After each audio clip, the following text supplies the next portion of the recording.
Bonsoir tout le monde, j'espère que vous allez bien. Ici c'est Veitiari. Nous allons aujourd'hui à nouveau voir ensemble un conte à guérir, un conte à grandir de Jacques Salomé. Alors je vais le prendre. Il sera accompagné des portes des mondes mystiques.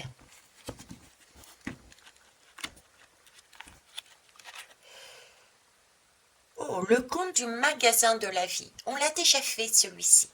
Donc je vais me permettre de prendre celui qui est juste avant puisqu'il est visible sur cette page.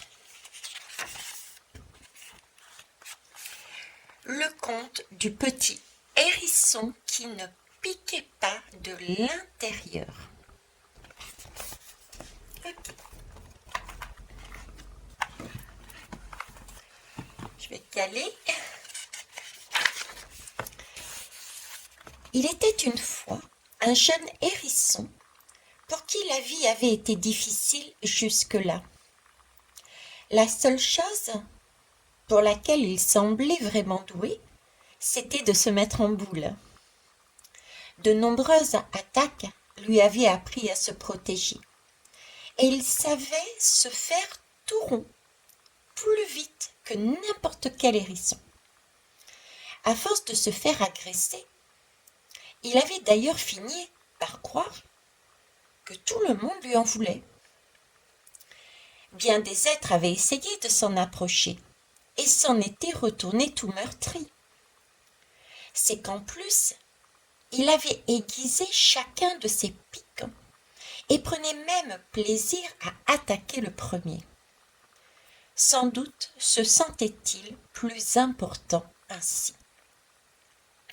Avec le temps, il était devenu très solitaire.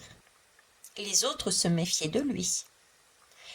Alors il se contentait de rêver à une vie meilleure, ailleurs, ne sachant plus comment s'y prendre pour sortir de cette situation d'agression permanente. Un jour qu'il se promenait, toujours seul, non loin d'une habitation, il entendit une étrange conversation entre deux garçonnets. « Tu sais, sur le dos il y a plein de piquants. Mais mon père dit que le ventre est aussi doux que caramel. Tu sais, ma peluche préférée, disait le petit. J'aimerais bien voir ça. Moi je sais où il se cache, dit l'autre, sous ces haies. Tiens, se demanda notre ami à quatre pattes, ne serait-il pas en train de parler de moi? Ces paroles avaient excité sa curiosité. Était-il possible qu'il soit fait d'autre chose que de piquant? Il se cacha dans un coin et regarda son ventre. Il lui sembla, faire ce mouvement pour la première fois. Il avait passé tellement de temps à s'occuper des petites épées sur son dos qu'il en avait oublié cette fourrure douce et chaude qui le tapissait en dessous. Mais oui, moi aussi je suis doux en dedans, constata-t-il avec étonnement. Doux dedans, doux dedans, doux dedans, chantonnait-il en sautillant d'une patte sur l'autre. Celle-ci le faisait rebondir.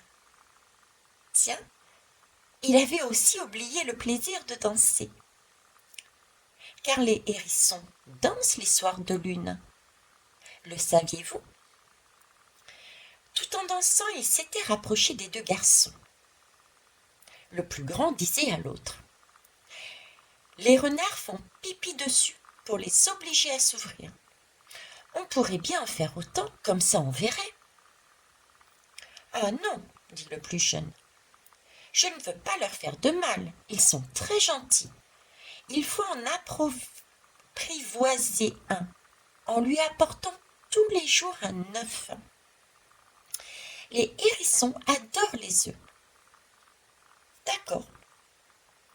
Mais il faut d'abord en trouver un, dit son compagnon. Le petit animal tendait l'oreille. Cette histoire commençait à beaucoup l'intéresser. Comment? Il existait quelqu'un qui ne lui voulait pas de mal. Après bien des péripéties, que je vous laisse imaginer, et aussi des doutes, des hésitations, des peurs et des envies, de fuir, notre ami Doux-dedans, c'est ainsi qu'il s'appelle lui-même, accepta de se laisser apprivoiser. Il passa de moins en moins de temps en boule. Chaque jour, il s'exerçait à montrer sa fourrure. Du coup, elle devenait de plus en plus douce et soyeuse. Et ses piquants, à force d'être délaissés, finirent par s'émousser et devinrent de moins en moins piquants.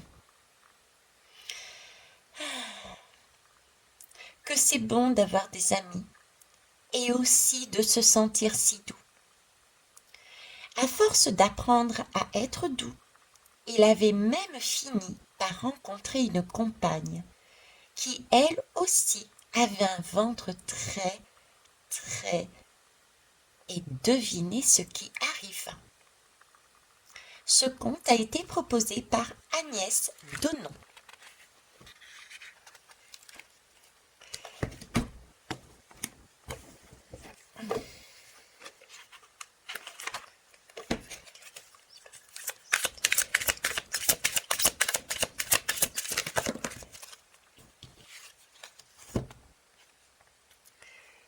S'approprier son pouvoir. Je m'approprie mon pouvoir avec courage et confiance. Je vous souhaite une belle nuit. Au revoir.